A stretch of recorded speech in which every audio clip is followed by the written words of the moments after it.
Good morning and Merry Christmas. Today I will be reading The Night Before Christmas. There is some controversy involved with this poem, and it is a poem. The iconic holiday poem, The Night Before Christmas, was credited to Clement Clarke Moore, but some academics and descendants of Henry Livingston Jr. claim the New York poet and farmer is the true author.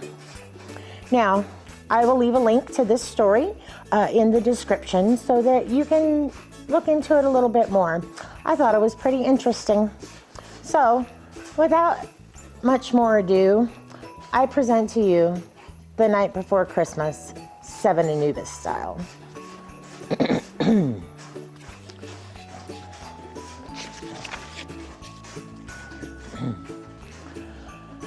'Twas the night before Christmas, and when all through the house not a creature was stirring, not even a mouse. The stockings were hung by the chimney with care, in hopes that St. Nicholas soon would be there. The children were nestled all snug in their beds, while visions of sugar plums danced in their heads. And Mama in her kerchief and I in my cap had just settled down for a long winter's nap. When out on the lawn arose such a clutter, I sprang from my bed to see what was the matter. Away to the window I flew like a flash, tore open the shutters and threw up the sash.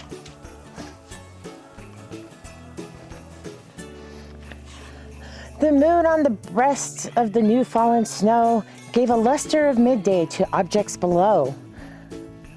When what to my wondering eyes should appear but a miniature sleigh and 8 tiny reindeer. With a little old driver so lively and quick, I knew in a moment it must be Saint Nick.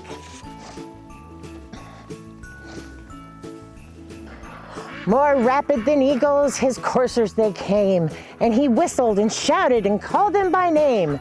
Now Dasher, now Dancer, now Prancer and Vixen, on Comet, on Cupid, on Donner and Blitzen. To the top of the porch, to the top of the wall, now dash away, dash away, dash away all. As dry leaves that before the wild hurricane fly, do you mind? As dry leaves, excuse me. As dry leaves that before the wild hurricane fly, when they meet with an obstacle, mount to the sky. So up to the housetop the coursers they flew, with a sleigh full of toys and St. Nicholas too. You know what? Turkeys. Uh-huh. And then in a twinkle I heard on the roof the prancing and pawing of each little hoof. As I drew in my head and was turning around, down the chimney St. Nicholas came with a bound. He was dressed all in fur from his head to his foot, and his clothes were all tarnished with ashes and soot. A bundle of toys he had flung on his back, and he looked like a peddler just opening his pack. His eyes, how they twinkled, his dimples, how merry. His cheeks were like roses, his nose like a cherry. His droll little mouth was drawn up like a bow, and the beard on his chin was as white as the snow. The stump of a pipe he held tight in his teeth, and the smoke, it encircled his head like a wreath. He had a broad face and a little round belly that shook when he laughed like a bowl full of jelly.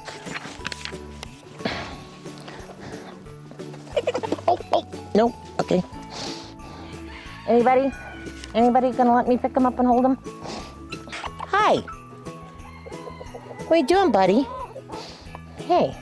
He was chubby and plump, a right jolly old elf, and I laughed when I saw him in spite of myself. A wink of his eye and a twist of his head soon gave me to know I had nothing to dread. You got something on your beak. He spoke not a word, but went straight to his work and filled all the stockings, then turned with a jerk. Oh, for Pete's sake.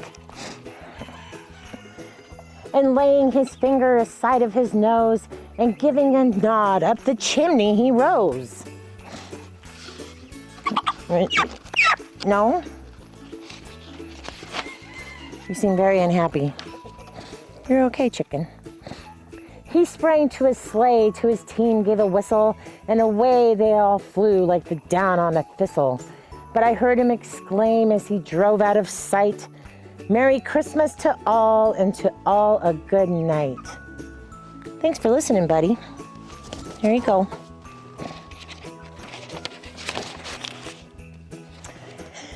Thanks for hanging out with me today and helping me read to the farm animals.